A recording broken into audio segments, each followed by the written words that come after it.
A mais alta seriedade que é acessível ao ser humano é encarar os fatos e situações à luz daquilo que é definitivo, daquilo que é irrevogável, daquilo que não tem mais conserto e não tem mais volta, que é a morte. Não tanto o fenômeno da morte em si mesmo, mas como o fato de que não a morte encarada apenas como processo biológico, mas a morte encarada como final das transformações, final do jogo. Não há mais um lance a ser dado, não é possível mais corrigir nada ou voltar atrás no que quer que seja.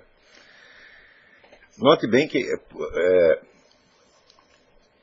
nós podemos viver na expectativa de que nos momentos finais da vida nós podemos mudar o sentido da coisa inteira. Por exemplo, no caso, na religião se relata o caso do arrependimento no leito de morte, tá certo?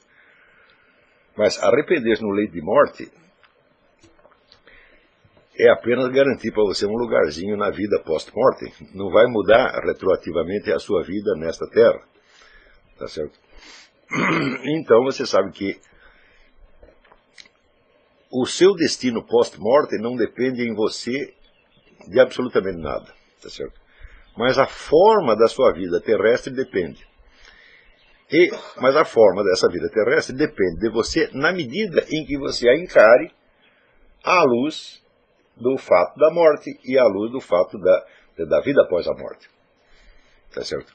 Não precisa nem acreditar em vida após a morte. Basta saber que você vai morrer e que, nesse instante, você adquirirá a sua forma definitiva. E não será possível mais voltar atrás, corrigir erros, né? Recuperar elementos perdidos, etc, etc. Quer dizer, aquilo que foi, foi, e aquilo que não foi, não será jamais. Então,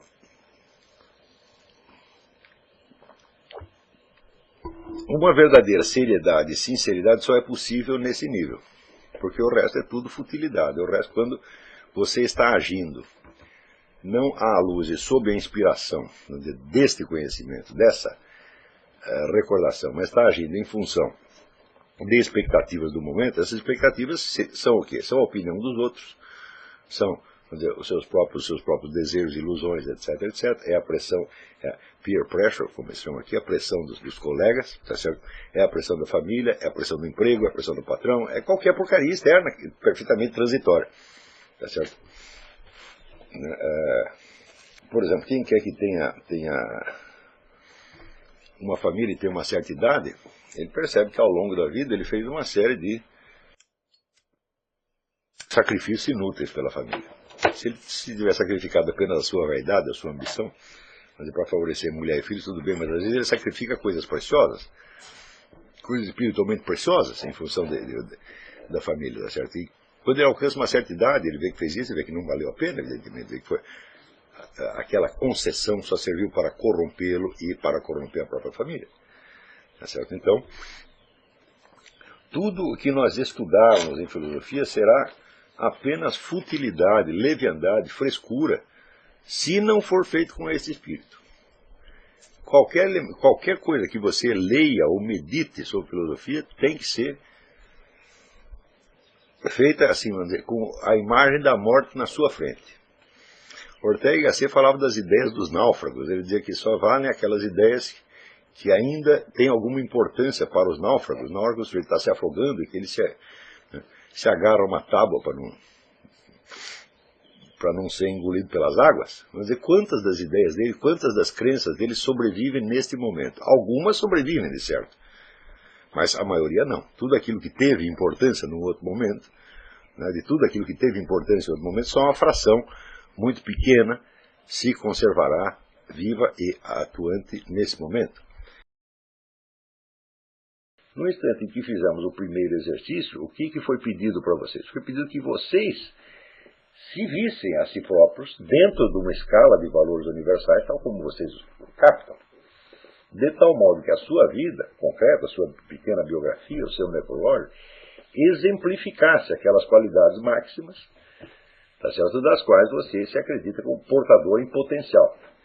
Tá certo? Então seria a sua figura universal, quer dizer, o que você representa dentro da totalidade da vida universal, por assim dizer, como se você estivesse diante do juízo final. Aquele exercício convidava você a se olhar sob este aspecto.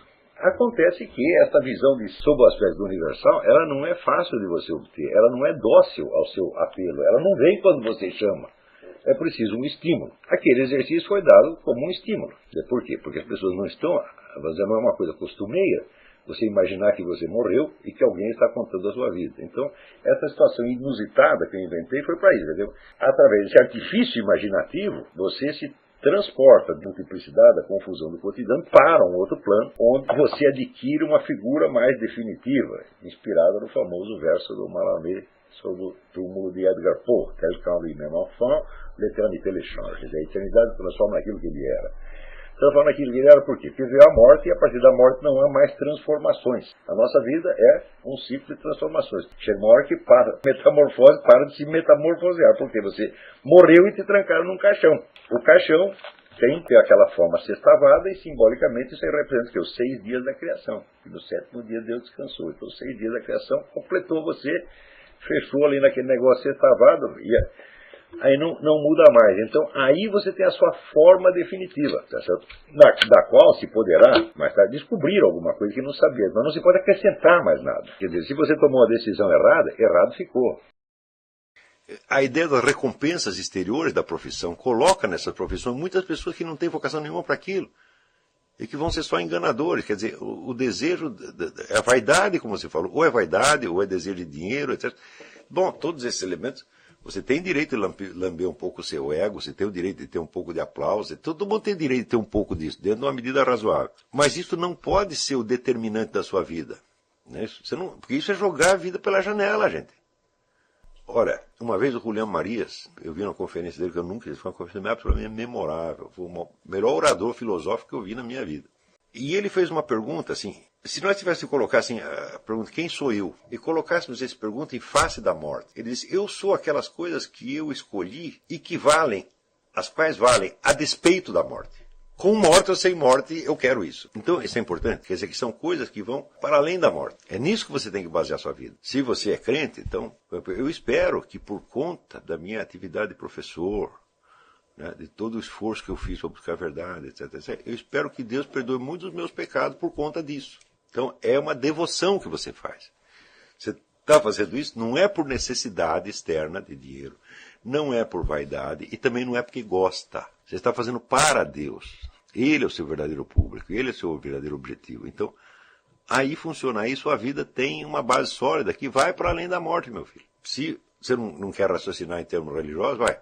Pensa também a mesma coisa. Algo que valha, algo que a morte não invalide. Apagar, ela vai apagar. Todos nós seremos esquecidos. Só Deus vai lembrar de nós, né? É algo que a morte em si não invalida.